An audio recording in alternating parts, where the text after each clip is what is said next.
जीवन में हर किसी को कभी न कभी किसी न किसी रूप में धोखा मिलता है और यह अनिवार्य है। किसी भी तरह के धोखे का सामना करना हमें दुखद अनुभव कराता है और हमें निराश बना सकता है। इस संदर्भ में भगवान श्री कृष्ण की वाणी हमें एक मार्गदर्शन प्रदान करती है, जिससे हम अपने धोखे का सामना कर पाते हैं और इससे प्रेरित होकर अपने जीवन को पॉजिटिव बना सकते हैं। श्री कृष्ण ने बताया है कि बुद्धिमान व्यक्ति हमेशा प्रकृति के साथ नियमित रहता है और धोखा नहीं देता। धोखा करने वाले व्यक्ति की प्रकृति पापमयी होती है। फॉर एग्जाम्पल, एक प्रतिभाशाली व्यवसायी जो अपने संबंधियों, साथियों और ग्राहकों के साथ निष्ठा और विश्वास पूर्वक व्यवहार करता है, उसे कभी धोखा नहीं मिलता।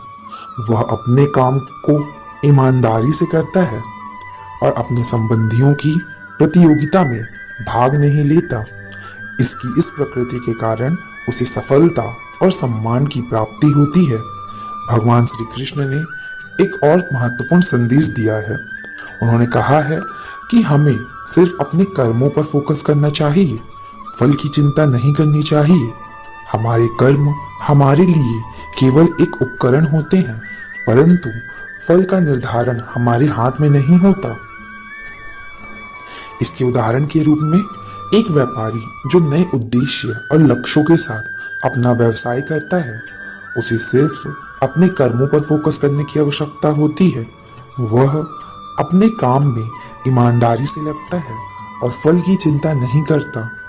उसके अनुसार फल उसके कर्मों के अनुसार आता है और उसे इससे प्रत्याशा नहीं होती।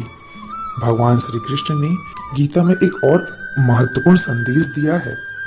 उन्होंने कहा है कि ज्ञान को प्राप्त करने के लिए हमें श्रद्धा और समर्पण भाव से जीवन व्यतीत करना चाहिए।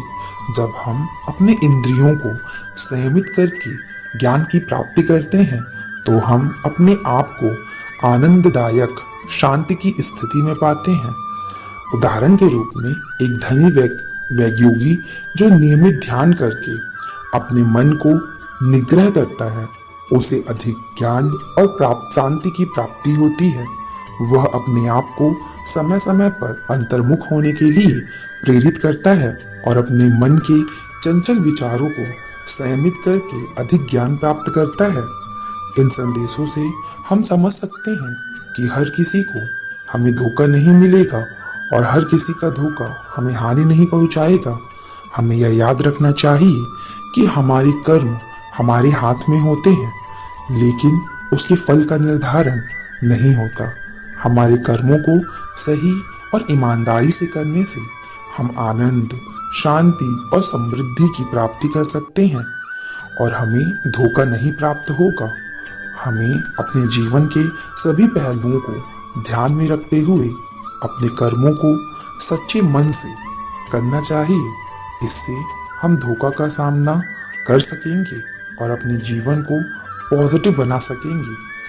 इससे हम सफलता की ओर अग्रसर होंगे और अपने लक्ष्य को प्राप्त करेंगे और जीवन में सकारात्मक सोच को बनाए रखेंगे और अपने साथ साथ अपने परिवार